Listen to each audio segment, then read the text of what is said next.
Coach, and then we'll open it up to questions. So, Coach, whenever you're ready, go ahead, take it away. Yep, give LSU a ton of credit. That's a really good defensive team. We talked a lot over the last couple days how they really like to control the tempo of the game. It's going to be slow down on offense, and so we've got to maintain our defensive intensity.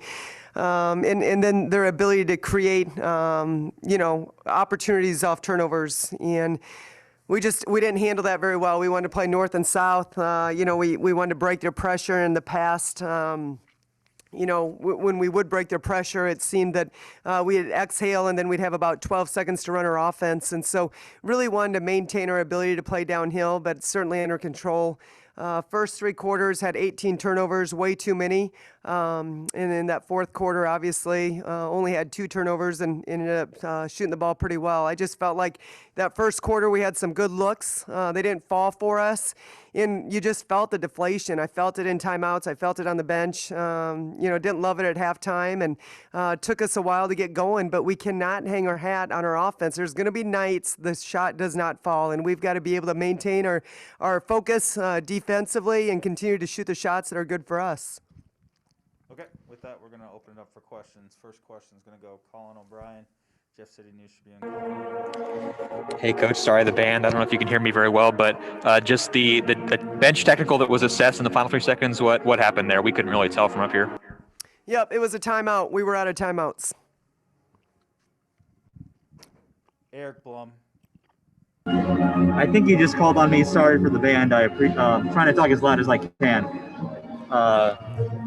What did you think of Asia's game in particular? We're just watching it right now, kind of doing her own practice right after the game here. What did you think about her play and just overall, and what do you want to see from her in the future?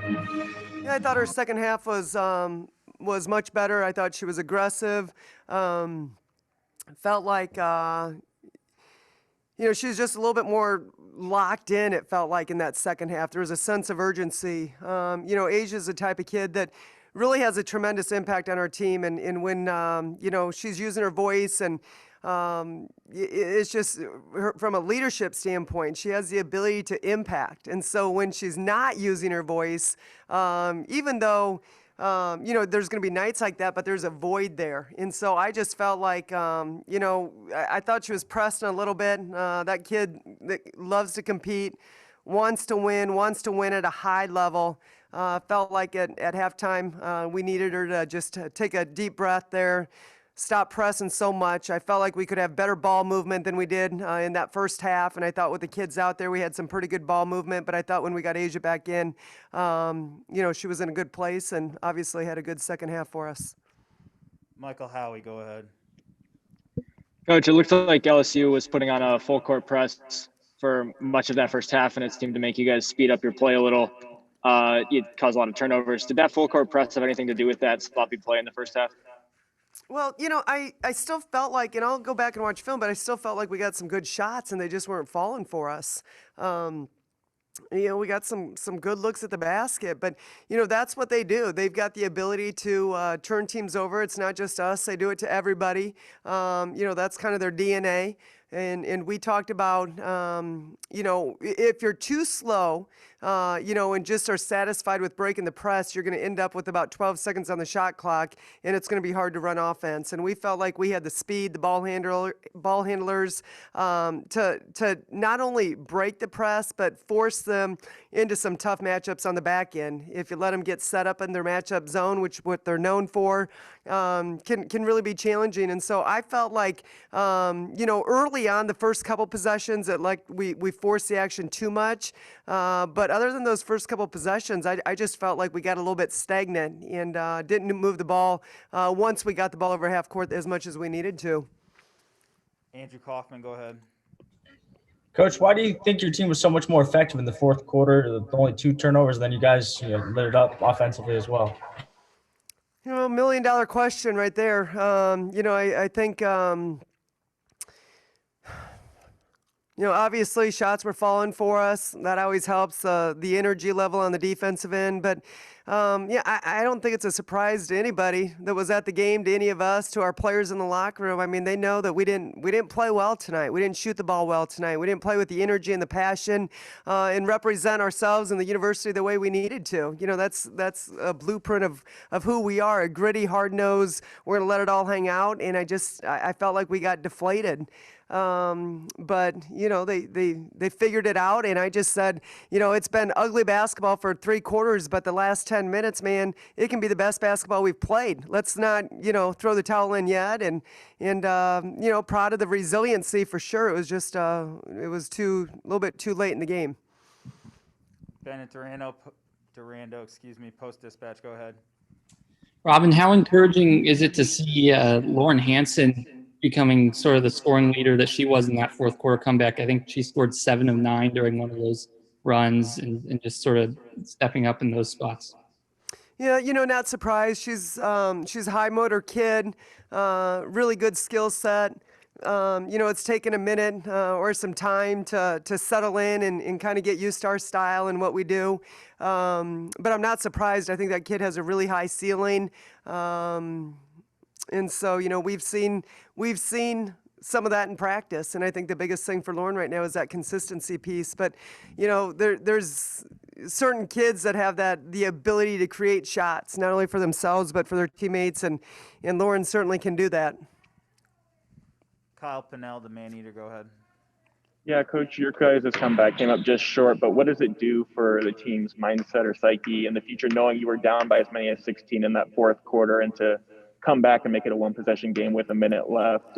Does that help at all, knowing that your team, or for them, that they have the potential to do that? Well, you know, I'll be honest with you. I'm not into moral victories. You know, I think there's a certain way you got to play the game, and you know, you got a responsibility for 40 minutes to let it all hang out. Be a great teammate. You know, bring the energy. Play one possession at a time. Don't let one possession turn into 2 possessions. Don't hang your head. And so, you know, we got things we got to clean up. We got to be better. Certainly not a great showing for us. Proud of, you know, obviously they didn't throw in the towel, the resiliency for sure. But this is a 40-minute game, and you know, it's going to be a game of runs. There's going to be some highs and lows, and we've got to manage that a little bit better than what we did tonight. Colin O'Brien, back to you. Yeah, Robin, you mentioned the defensive intensity wasn't where you wanted it to be, but what was better about it in the fourth quarter, at least? I mean, you know, I just thought we were a little bit more. Well, when you score points, you can kind of put some more pressure on. You know, we had wanted to apply some pressure earlier, just to kind of speed up the pace of the game, but. You know, you just get caught in catch-22 when you're not scoring the ball. It's hard to get set up in any kind of full court or half court pressure. But I thought, you know, in the fourth quarter when we were able to knock down some shots, that gave us an opportunity to maybe play at a different speed than them just walking the ball up the court. Michael Howie. Coach, LaDasia Williams put up only 6 shots tonight, and she seemed to struggle a little more getting the ball in the paint and finishing those, especially in the first half. Were you satisfied with her production in the game overall? No, I think she's got to assert herself a little bit more. You know, and again, this is a kid that's still kind of getting her feet wet. We've talked about that. I feel like she's got a really high ceiling, but you know, she's got to be more aggressive. She's got to assert herself. She's got to put herself in better positions within her motion. You know, I think at times in the post, she has a habit or a tendency to fade away a little bit, where we'd rather her, you know, just play a little bit more power basketball. But you know, she's got a super high ceiling. You know, she had a great run in transition early on, was able to get out and run, finished without putting the ball on the floor. She's gonna be really special. I don't know that tonight was one of her better nights, but I don't think it was our team's a good night for our team collectively. Last 2 here. First up's Bennett Durando. Go ahead, Bennett. Yeah, you've touched on the shooting tonight a few times. I'm curious, when you have a team like this one that typically shoots the ball so prolifically well, are you sort of a coach that has the mentality of at halftime you're 1 for 10 from 3, you say, don't worry about it, keep taking them as long as you get them, or you sort of pivot toward get to the rim more? I don't know if that's something you choose to address or just leave it be.